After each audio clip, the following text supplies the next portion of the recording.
All right, everybody. Sorry about that. UnHappy Wednesday. Coming to you live once again from our humble abode here in Fairfield Township, Ohio. This is the UnHappy Gilmore Show, powered by Green Legion Radio, part of the Green Legion Radio family. We thank you, as always, for joining us from wherever you may be and whatever device you're using to stream us on YouTube. So please pull up a chair, turn up the volume if you need to. Use the company dime if, God forbid, you're still stuck at work. And let's try to have some fun as we put an end to day 3 of this week's hostage situation and look forward to tomorrow being Friday. Lost a lot of weight. I hope. So pay's starting to pay off. I see it on the scale. So not to be gross here, but some of the issue is, change diet, change this, change that, a little bit more active. And when nature calls, it calls quite loud and violently. So I needed a few extra minutes to get off and rolling here, but I wanted to start the show, hit the little go live button, and get the room opened up. Keenan has this song as his wake, as his alarm clock. The song should be banned from the airwaves. What's up, Keenan? Luke, got your text message earlier. I love it, brother. Very happy for you. that things are going so well, and it's taking its you know it's happening at home for you too, right? It's affecting your life all the way around, in a positive way, and that's absolutely freaking awesome. I love it. So good for you on that front, sir. Let me get this thing opened up before we get to the where I read Michelle's favorite part of the show. What are you saying here, bud? I'm sorry, a little bit of a scrambled. A comment about the weight was that shirt hanging out your chair, right? Yeah, well, so we started a Biggest Loser thing with a few folks in the Midwest Eagles Nest a couple of months ago, and no like target, just okay. We're gonna start now. We're gonna do the final weigh-in at our Tiki Bar takeover on June 28th. So we weighed in. I weighed in at just about 232 pounds, which for me is bad. That's all bad. I am only about 5'11", and my frame is I don't have big, huge shoulders or anything. I mean, I'm broad enough, but 232 pounds is a lot for me. Um, so it's uncomfortable. It's a bad look. I had been eating a shit ton of fast food, smoking more than I had pretty much ever. So it was time, and a couple other guys in the group, and actually Michelle got on it too. And we've all been just kind of trying to do the best we can over until we weigh in. And so as of this morning, I put on a couple of pounds over the weekend. That's been my weakness is, I have too much free time on my hands. I need to fill it with other shit. So I think we're going to try to fill it with, hey, Annie. Sunshine just walked in. She's outside shooting hoops. We're going to try to fill it with more gym time this weekend, I guess. Try to be a little bit more healthy, try to get myself down. Even once this thing's over, no matter where I'm at, I can't stop.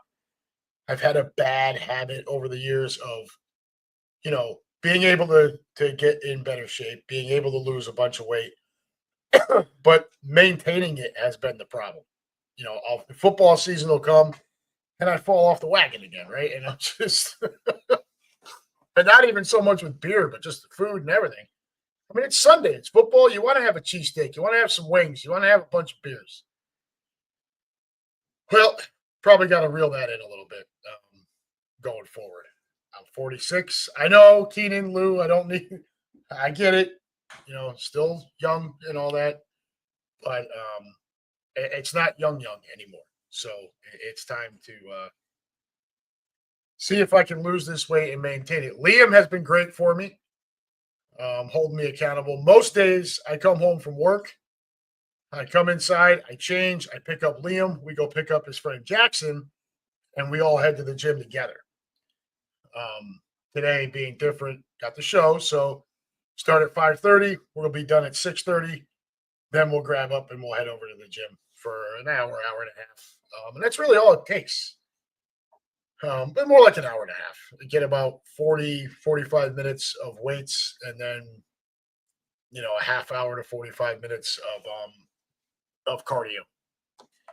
And for me, the cardio is what's more important at this point. Yeah, at 46, I get it, man. But I hit it really hard for a very long time. And that's why my voice is raspy. That's why I have the issues that I have at just 46 years old. So time to take a little bit better care of myself. I'd like to see grandkids at some point. Not anytime soon, though. If any of you kids are listening, not ready for it yet. Let's at least let dad cross 50 before any of that shit, right? So, anyways, yeah, that's what's going on here. So we wrap up here. It'll be out with Liam over to the gym, and then come back home, shower, and it's to bed. Biggest thing for me, another big thing for me with this is making sure I get to bed, right? Instead of just sitting around on the couch or turning on video game or whatever. It allows the opportunity for me to start feeling hungry again. and I have a weakness for salty snacks, potato chips, shit like that. That's my biggest downfall, and it's tough during the day too because I have access to this shit. Whenever the hell I want it. So takes a lot. Donuts are a problem. Somebody brought in donuts today. It took a lot of willpower not to eat any of that. So we'll see. Keenan Harmon, Mondays are sleeping this summer. All right. Anyways, we're gonna get down to business end of things, and then we're gonna move on to tonight. So I don't know how much of a boner of the week thing we want to look at this, but we're gonna talk pretty much strictly just quarterbacks tonight. Brian Walden in the room. What's up, my brother? So I'm going to read the business end of things, and then we're going to get down to it. And we're talking strictly quarterbacks. There's a lot of lists out there, and we'll get to that in a minute. But before we get to that, we have to get first to, you guys know it, Michelle's favorite part of the show. Everyone, we are proudly sponsored by Cheerleaders Gentlemen's Club, located at 2740 South Front Street in Philadelphia. Just minutes away from the sports complex, Cheerleaders brings you the area's most beautiful women on 5 different stages. Open 7 days a week from 7 days a week from noon until 2 a.m. and until 4 a.m. on Fridays and Saturdays. For group information, call 215-467-1980 and reserve a private booth or party package. Also offering free parking, a full menu, daily drink and food specials, and a premium selection of cigars and a cigar lounge. If you're looking for a place to watch your favorite sporting event, you can't get over to the bank for the Phils, you can't get out to the link for the Birds, head on over to Cheerleaders and enjoy the 75-foot HD TV wall, as well as HD TV screens throughout the entire club. Once again, folks, that's Cheerleaders Gentlemen's Club, located at 2740 South Front Street in Philadelphia, 215-467-1980 for all of your group and party information. So if you're tuning in on YouTube, and you have to be, because it's the only place you can see my fat ass anymore, please do not forget to like, follow, share, and subscribe to the Green Legion. Just because YouTube is the only place where we stream doesn't mean that we're not also on other social media channels. So please, Facebook, X, TikTok, Instagram, find us, subscribe to us, love us, share us everywhere. We want to flood the interwebs with the Green Legion and with Green Legion Radio always. And as far as Green Legion goes, always at the bottom of this screen, whenever I go live here, you will see greenlegion.com. That is where you go for all of your tailgates, your home tailgates, your away trips, and then coming this summer, the ticket and tailgate game day packages for said away trips. That is, as always, New York, Washington, Dallas, but this year also to include Tampa Bay, Kansas City, Minneapolis, Los Angeles, with a 3-day start in San Diego first. You heard that right. Get on the website. Go check it out. 3-day stop in San Diego first, game day in LA. Where else are we going this year? We're also going to Green Bay and Buffalo. Get on board. Get signed up. You don't want to miss it. It's going to be another banner year, not just for the Birds, but also for the Green Legion. So get on out. Have some fun. There is no better way to do an away trip than with the Green Legion. Do not let anyone fool you into something else. By all means, shop around. Nobody's going to stop you from that. You'll come back home. I promise. And don't forget, if you're in the Philadelphia area, or you happen to be traveling to the Philadelphia area, or if you're heading into Philly for a Birds game, and you're looking for a tailgate, home tailgates are live, active, able to be purchased right now. Okay? Any home game. Hop on there, grab a tailgate pass. 4 hours, all you can eat and drink at 1100 Social Xfinity Live, right outside Lincoln Financial Field. If you're staying in Center City, it is a straight shot down the SEPTA line. Get off. Xfinity's right there. Go in, have a blast, get over to the game, watch the Birds kick some ass, head back over to Xfinity where because you were part of our tailgate, you do not pay cover charge. And enjoy the rest of your evening. Walk back over to SEPTA, on back up to Center City, and sleep like a baby in your hotel room. GreenLegion.com, folks, the only way to do Birds games. All right. There is your business end of things. I actually thought that came out pretty well, and that was not scripted. Brian Walden, any of you guys going to the open practice? Well, obviously I'm not, but Lou, Keenan, either of you folks gonna head over to that? I know if I lived back there, that's something I would definitely look to do. But lo and behold, here I am in southwestern Ohio. I can't bitch too much though. We've got a really great crew out here. They don't get enough love. They really are an excellent crew.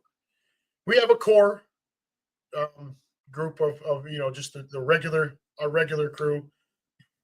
Obviously, me and my family, my partner and his wife, and then there's the the core of the Midwest Eagles Nest. They're there pretty much every week. Obviously, everybody has things come up. Late night games become a problem. Thursday night games can be a bitch.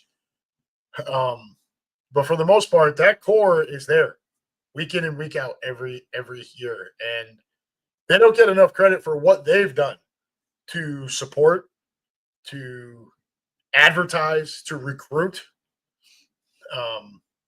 They really do an awesome job to the point where Mike and I don't have to do a whole lot of the recruiting anymore. Don't get me wrong. When I leave the house, I treat every time I leave the house as a possible recruiting trip for our group. So I've always got the business cards with me. I'm usually wearing some sort of Eagle stuff, so it's throwing up a flag for anyone who may be a Birds fan. And I listen. If I hear somebody yell, "Go Birds," I'll walk right over to them. Yo, have you done this yet? Come on, join us. Come on out with us.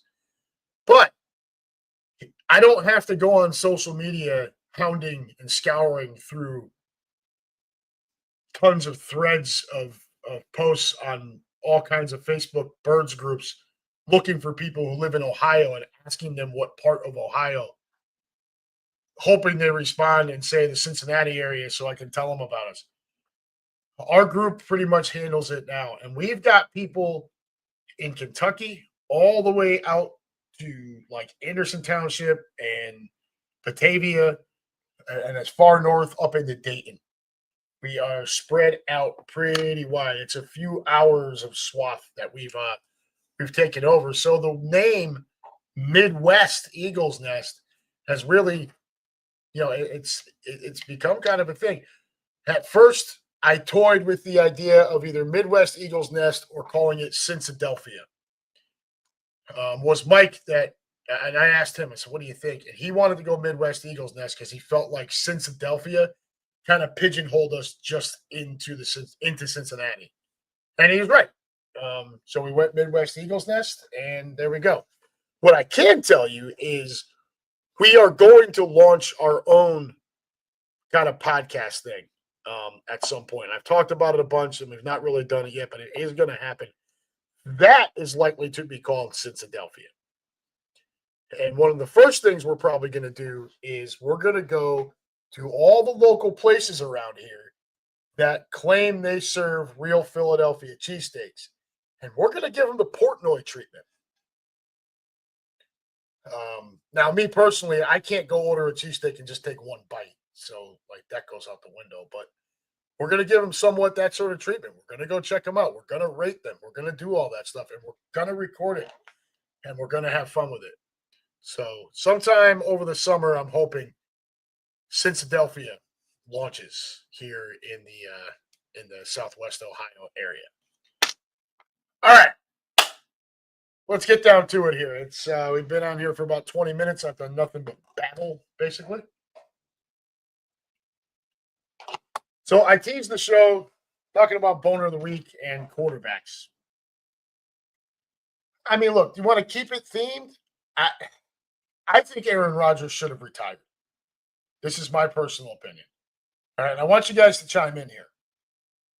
Um, I don't think Aaron Rodgers should have come back, and I think that he's now with Pittsburgh. And I know they went and got DK Metcalf, but I don't like. Look, he threw for I think it was 3,897 yards last year. He had 28 touchdown passes. This is not a bad year. He also threw 11 interceptions. Now, there's a bunch of teams in the league that would take it. Oh, God, I'd love to have a quarterback throw for just under 4,000 yards, 28 touchdowns, and just 11 interceptions. However, by Aaron Rodgers standards, that's atrocious, right? We're used to seeing Rodgers somewhere in the mid 4,000s, 30 plus touchdown passes, under 10 interceptions, MVP caliber. The problem is look, nobody's Tom Brady, okay? Tom Brady it's not human. That man, Tom Brady could probably still lace him up and go play right now if he wanted to. I don't think anybody would balk at him. Aaron Rodgers is not Tom Brady. And for a guy who's kind of a weirdo to be with, now you get this whole wedding ring thing saying he got married over blah blah. I don't care. Like, it is always some sort of off-season weirdo hiding in a darkness retreat, or ayahuasca, this and that, taking peyote or whatever the fuck he's doing. I don't know. The guy's a weirdo, right? And now he's in Pittsburgh. This is outdoors, cold weather, and I know he played forever in Green Bay, and he played. The last season was in New York, but he's not getting any younger. His arm is not getting any stronger. I mean, think about it. I'm 46, so I'm 4 years older than Aaron Rodgers. And you guys who are my age, in and around my age, older, whatever. At what point in your life did you start looking at the cold weather like, Jesus Christ, enough? Like, you would rather sweat profusely than be that cold. Pittsburgh's brutal.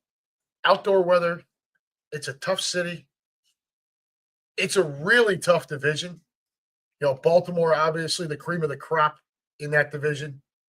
The Bengals are going to be a pain in the ass with their offense. We'll get to them in a few minutes. Cleveland, Cleveland obviously still not good, but they figure out a way to be a pain in the ass for the other teams in their division, and they do it every year. So I don't understand. He can't possibly need the money at this point with all that he's already made. And I'm not faulting the guy for making more. Obviously get every dollar you can while you can. Most of those careers are ridiculously short. But geez, dude, it wasn't but 2 years ago you had the Achilles injury. You just came from a team that had a brutal offensive line. You took a lot of shots. And now you're going to Pittsburgh where it's like DK Metcalf, Freiermuth. All right, what are we doing here? And you got that level of competition inside your own division. And then you look outside of division and it's Josh Allen. It's Justin Herbert. It's Patrick Mahomes. It doesn't slow down. There's more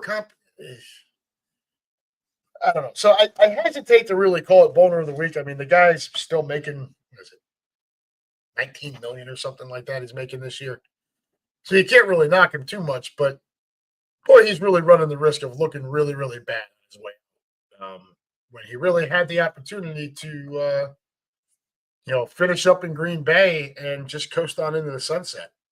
I don't know. Maybe he should have went and hosted Jeopardy. Lou Mancini. He was loved 10 years ago, and now he's vilified by his own doing. Yeah. So who else does that sound like? What other former Packer quarterback does that sound like?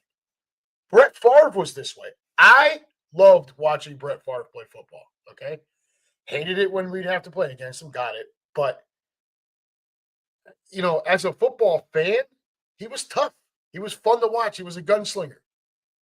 And then those last few years, he was a prima donna. He did not help Aaron Rodgers at all. That's one of the biggest differences between the two is apparently Aaron Rodgers was very good to Jordan Love, while Brett Favre was not very good to Aaron Rodgers. He cried his way out of Green Bay, went to the Jets for a year, everyone knowing that it's not where he wanted to stay, and then went to Minnesota, which is where he wanted to go all along to stick it to Green Bay. So by the time it was all said and done with Favre, I don't know about the rest of you, but I was done with him. I'm like, dude, shut up. Go away already. Like, we're done here. And Rodgers, unfortunately, has followed suit. It was possible he could have ended up in Minnesota and followed the direct same path. But thankfully, that didn't entirely happen. But my God, how much more similarities does there need to be? Anyways, all right. Quarterbacks. So so Pro Football Focus starts releasing their stuff, right? Their ratings for the upcoming season. And now you have every Tom, Dick, and Harry out there with a microphone or a following giving his or her top 10 lists of, whatever. And I've seen a few quarterback ones of recent. And while I don't argue too much at the top of it, some of these things annoy the shit out of me.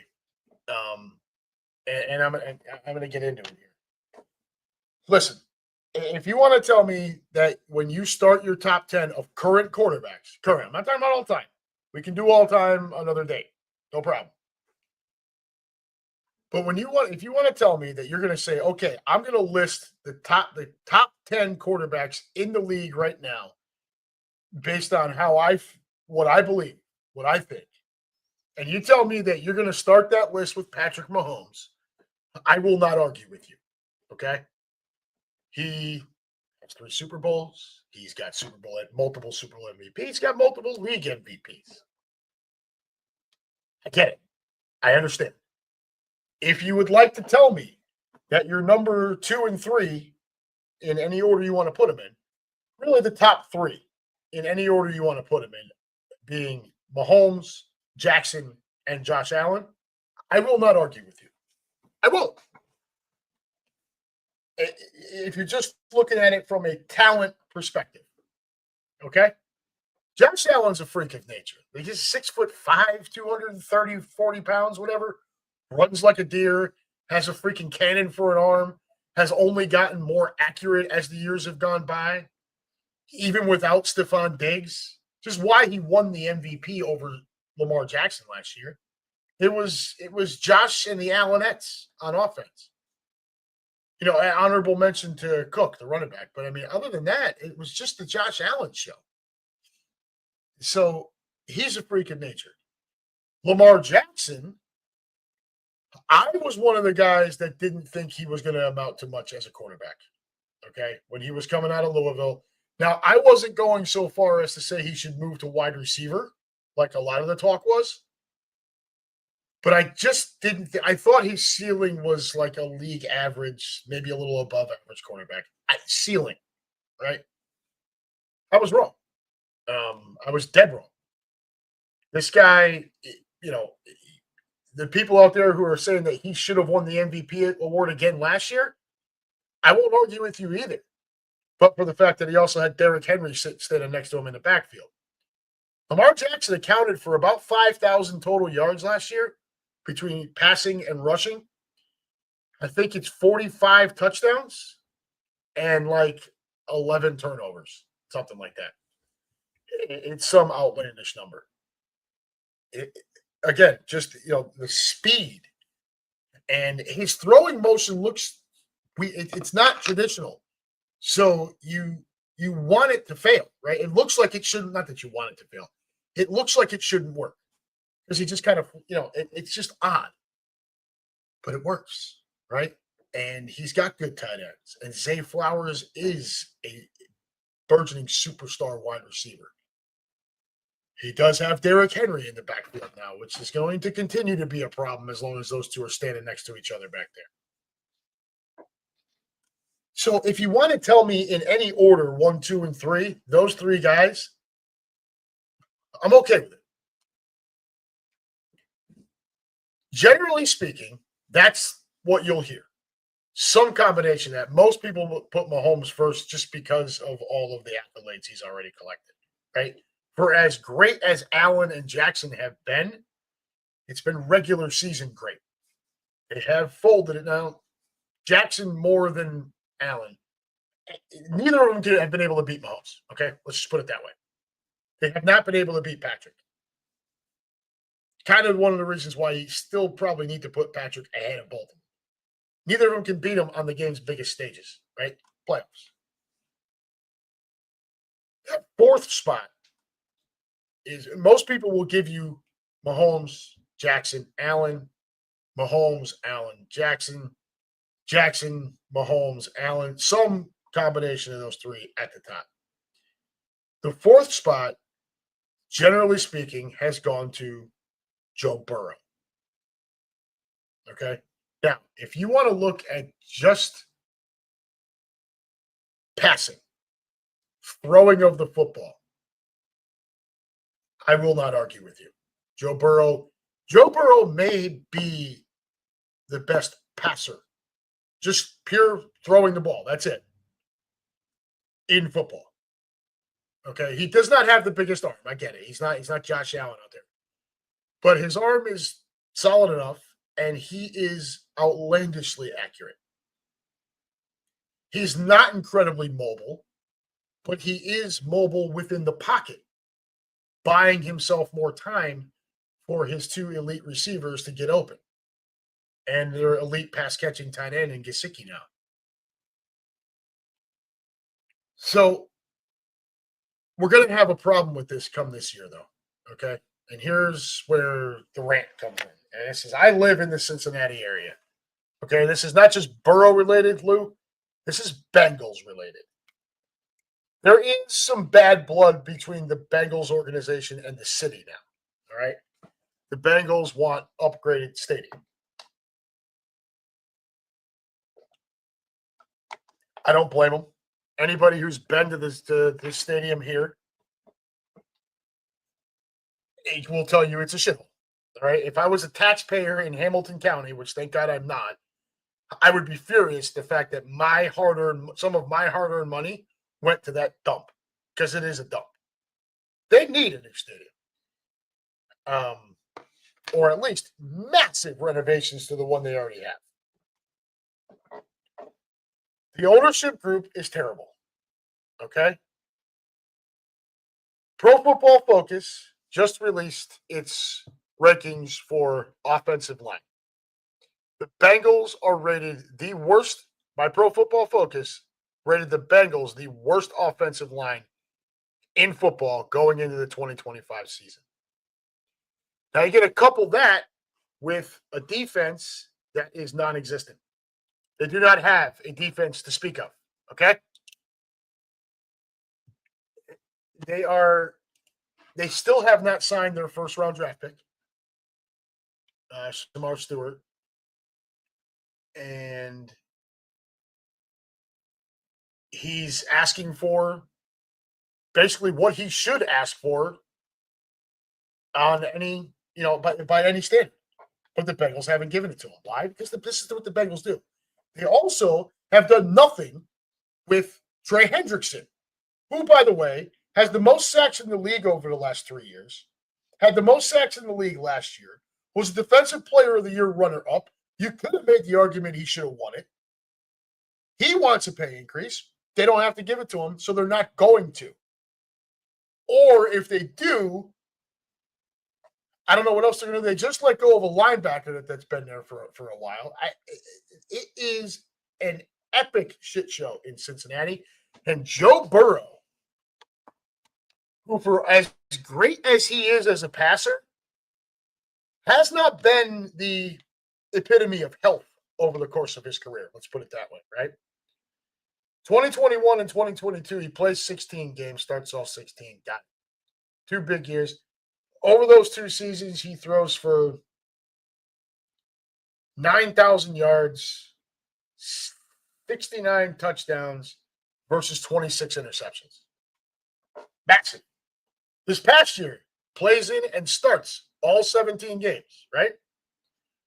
Ends up leading the league in completions, in attempts, completion, and completions. Didn't lead the league in completion percentage, but was still at 70.6 for his career, for his year. Led the league with 4,918 yards and 43 touchdown passes, also leading the league to only 9 interceptions. His 289.3 yards per game were also the most in football. While he did not lead the league in quarterback rating, his quarterback rating was 108.5. There's no arguing how great he can be. However, we've also got rookie season with the knee injury, and we have 2023 with multiple injuries. Those 2 seasons, he plays a total of 20 games, throws for just about 5,000 yards, 28 touchdowns, and 11 interceptions. So which Burrow are we going to see this year? Well, I would tell you that based on the Pro Football Focus rating of their offensive line being the worst in football, now it may not end up being that way at the end of the year, but let's be honest. If they're being rated that poorly now, it means they suck, okay? And like we talked about before, Burrow's good at sliding around in the pocket. He's not sprinting down the field unless there's literally a breakdown and nobody's around.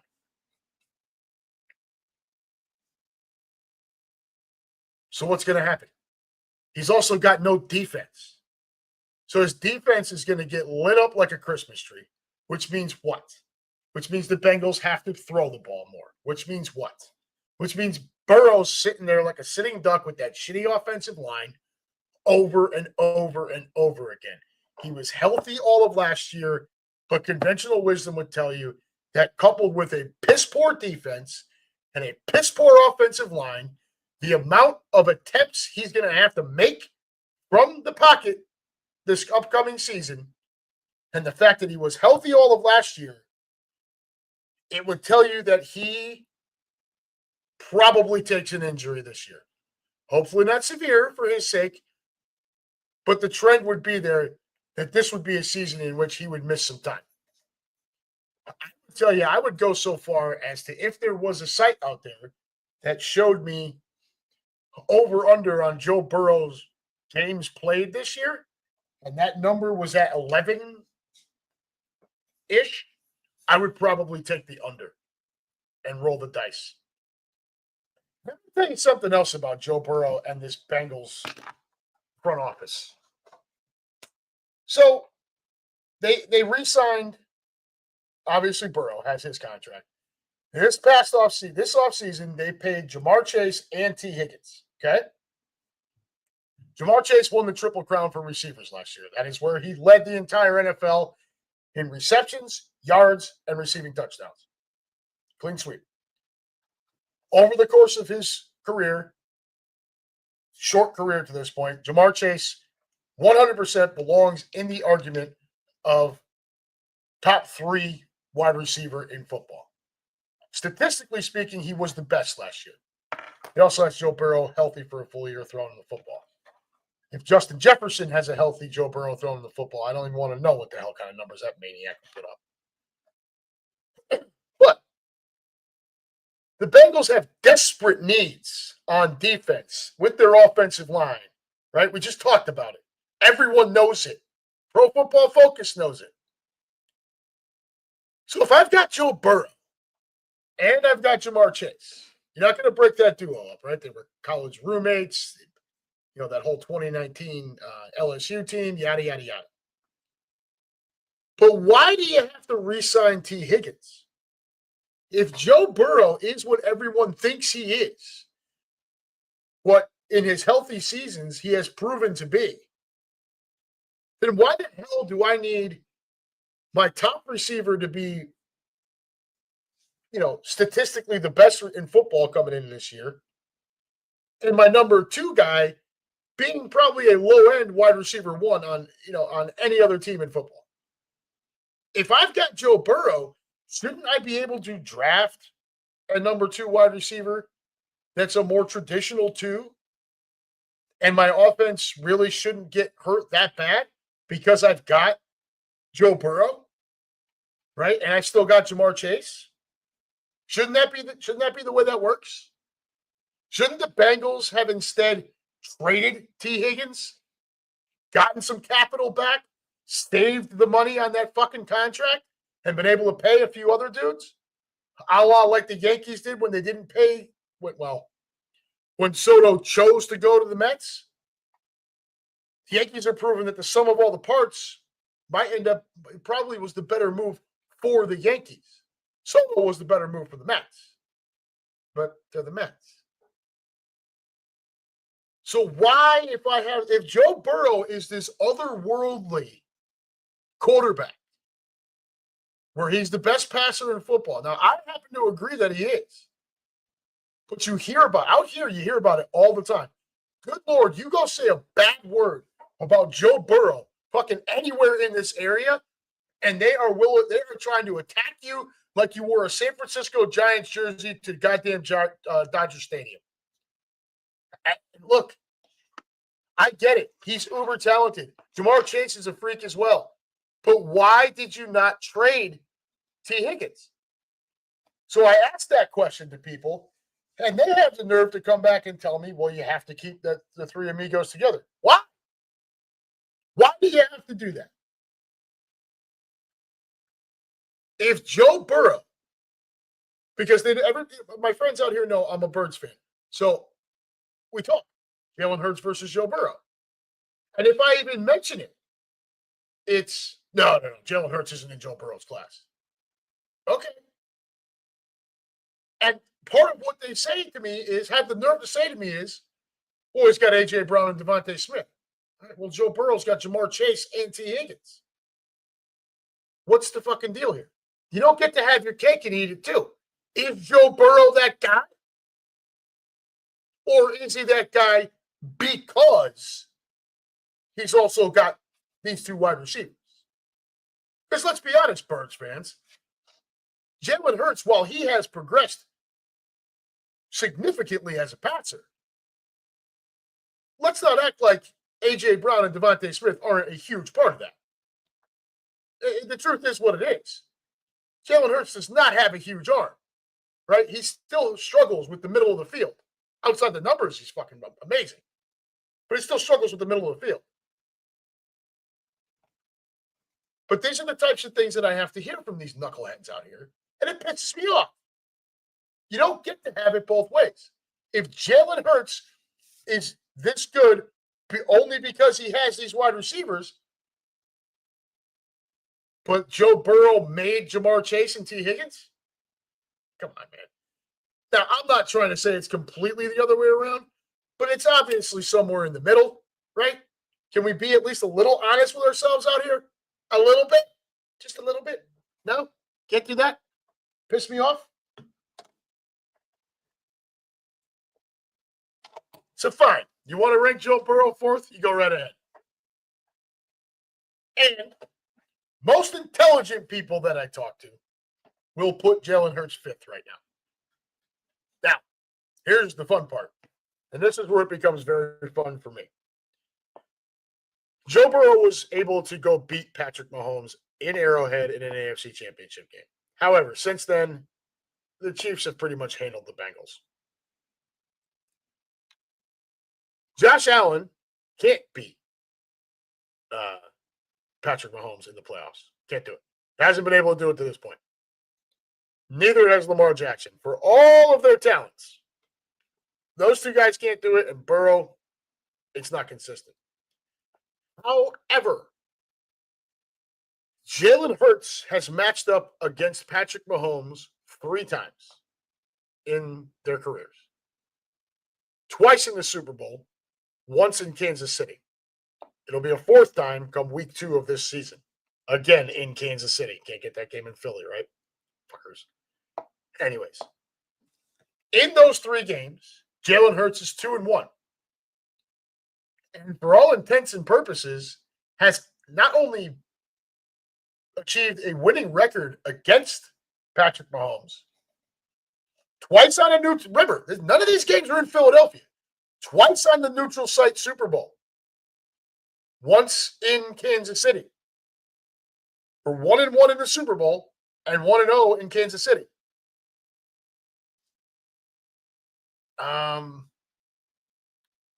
And if you go look and watch the games, Jalen Hurts outplayed Patrick Mahomes in all three of those contests. All three. Both Super Bowls and the game a year and a half ago in Kansas City. So, I know people want to bash Hurts. Hurts does not get the love he deserves. I've been critical of Jalen. It's because the kid is excellent, and I want him to continue to be excellent, okay? But when you rank Jalen Hurts 5th behind Mahomes, Allen, Jackson, Burrow, look, Burrow, you can make the argument, should have an MVP award. Allen's got one. Jackson's got 2. Mahomes, I think, has 2. So I get it. But if you look at the total package, when the lights turn up brighter, who gets better? Mahomes usually, unless he's playing against the Eagles defense. And Jalen Hurts. And Burrow to an extent as well. Burrow doesn't really get rattled by much. But the conversation becomes annoying. It pisses me off. Because it's almost like they look at me like I had some sort of audacity to even mention it. Bro, Joe Burrow has had 3 seasons in which he's played pretty, like the whole year. He, his overall record is 38-30. All right. He has made the playoffs twice. Now, allow me, if you will, just a moment here to pull up our boy, our guy, Jalen Hurts. So, I don't need this. I don't know why my search engine keeps reverting back to Yahoo, but it pisses me off. Okay. Playoff, Joe Burrow has played in 7 games. He's 5-2. He's thrown for 1,826 yards and 9 touchdowns, 4 interceptions. So those playoff appearances are 21-22. It's not made the playoffs in 2 years. It's going on 3 years. Right? 9 touchdowns, 4 interceptions, passer rating of 93.8.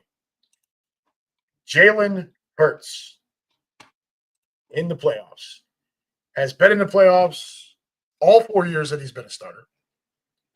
He is 6-3 overall, 1,813 yards, 10 touchdowns, 3 interceptions. Mind you, does not throw the ball as much as Burrow does.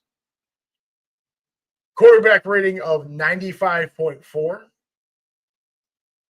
2 Super Bowl appearances, 1 Super Bowl victory, and a Super Bowl MVP to go along with it. So, I'm sorry, folks, but the only 3, right? I cannot continue to listen to Bengal fans who put Joe Burrow ahead of Jalen Hurts at this point.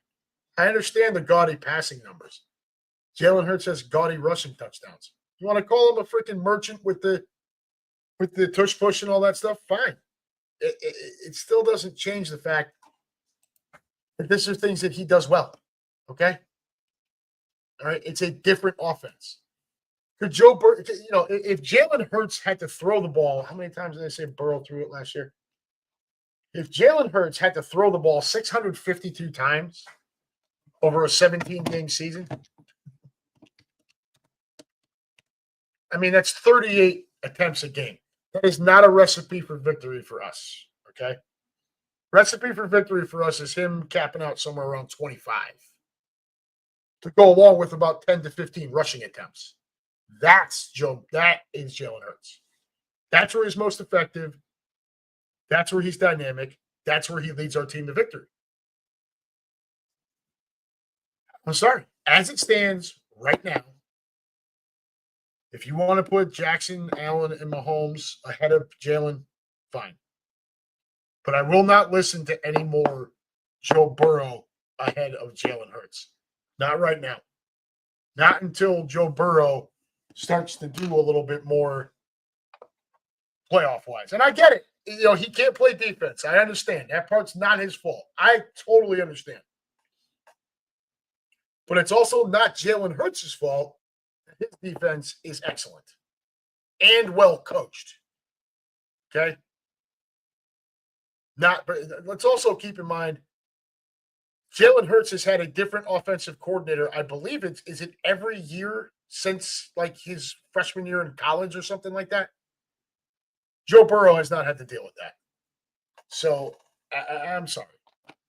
Until Burrow, who has been in Zach Taylor's system for however many years now, can get a win, make it, he's made it to a Super Bowl and lost. He needs to get back there and win and be the reason. One of the biggest reasons.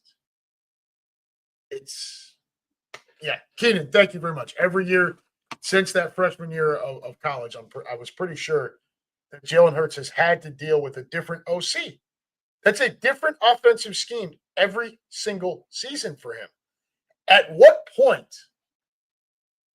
Because all you hear, Jalen Hurts is part of that system. And so, the system is what makes it. Well, it's been a different fucking system for how many years is that now? 8, 9?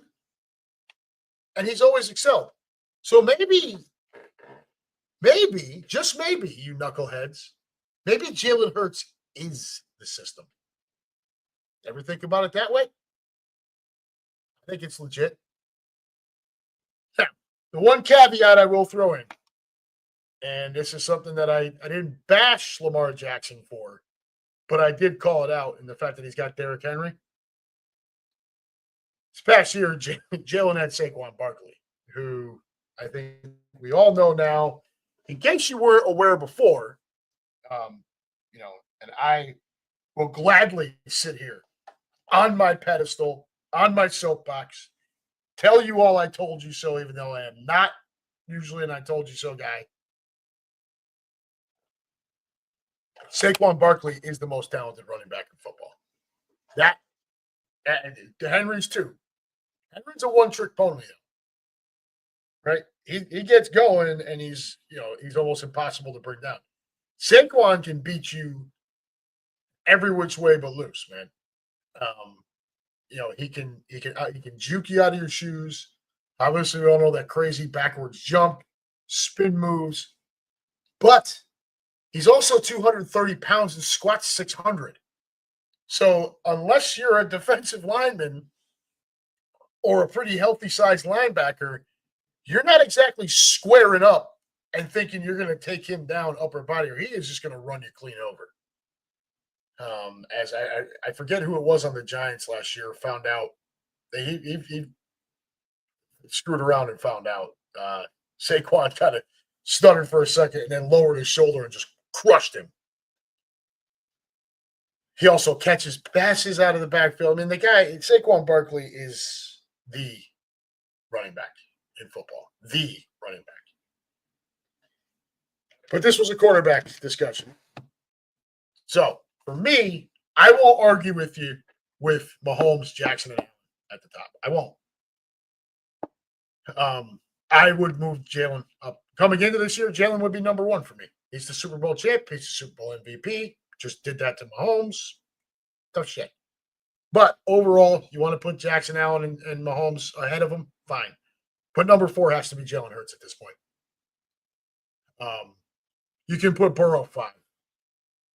And then, take a look around the league. Is it a Justin Herbert who also can't get it done in crunch time?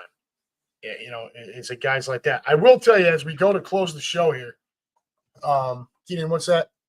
Even Jalen admitted that Barkley was the missing piece. Yeah, dude. I mean, I think we all admit that.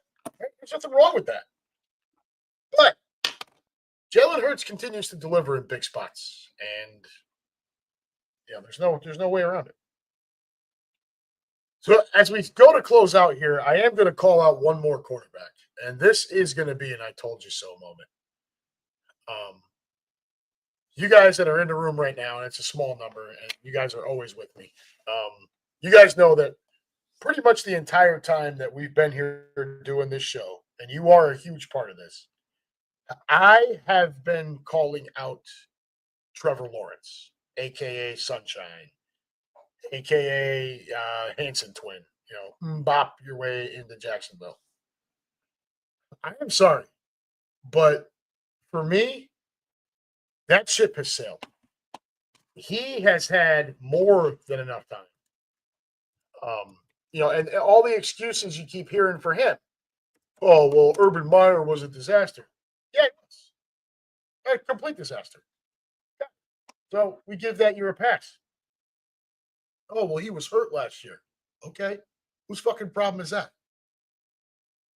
Yours. Look, we're going into year 5 with Sunshine here. He has never thrown more than 25 touchdown passes. He has had double-digit interceptions twice. Okay? His career completion percentage is 63.3. His career passer rating is 85. He's taken 112 sacks in 60 games. He's thrown for 69 touchdowns and 46 interceptions. This is a kid who, coming out of Clemson, was rated by your experts the highest rated quarterback coming out of college since Peyton fucking Manning. And this is the result. You want to tell me Jacksonville? Okay. Want to tell me Urban Meyer? Fine. I would tell you Doug Peterson was an overrated head coach anyways. I know that's a sore subject with a lot of people, in particular our great friend Captain Demps. But the proof is in the pudding with Dougie. That 1 year where we won it all was an aberration on it. All the stars aligned for him that year. Okay.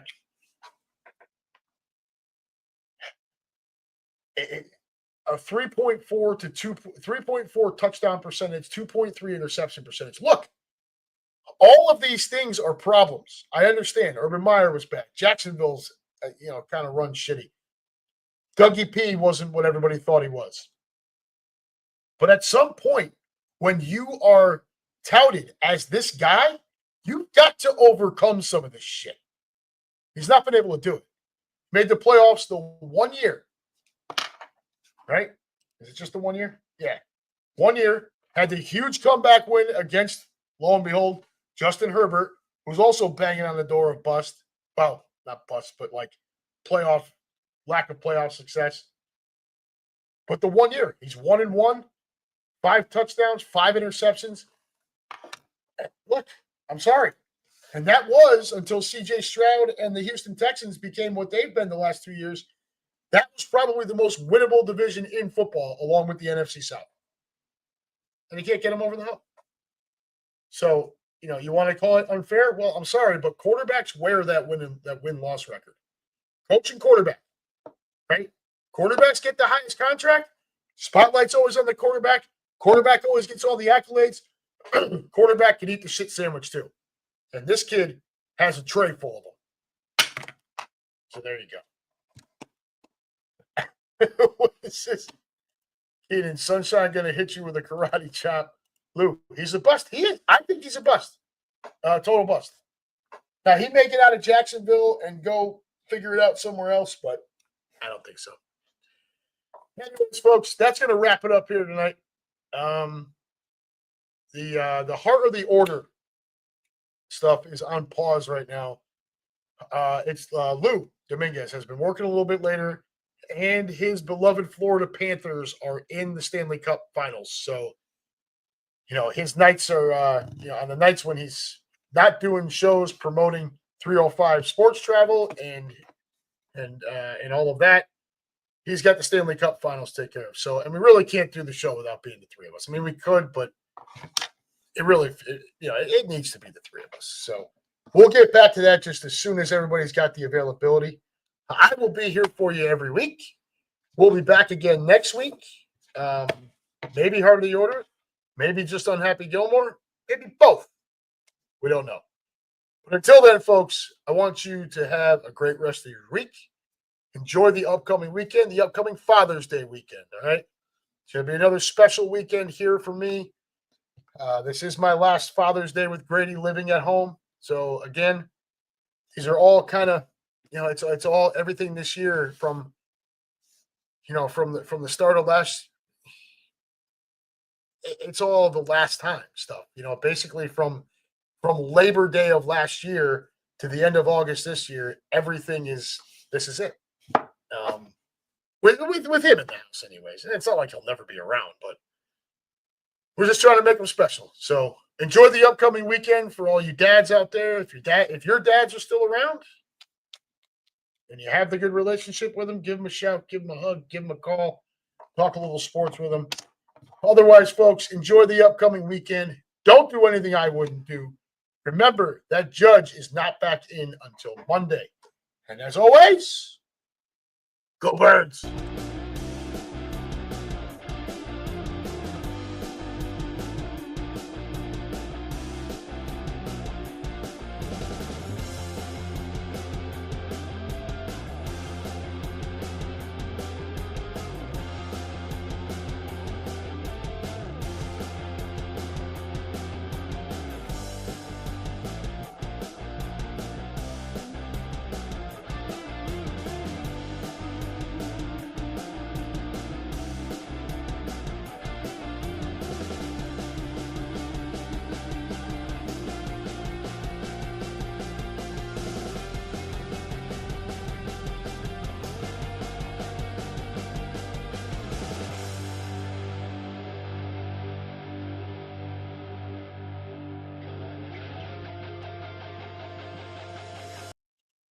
All right, kids, that's it. You take care.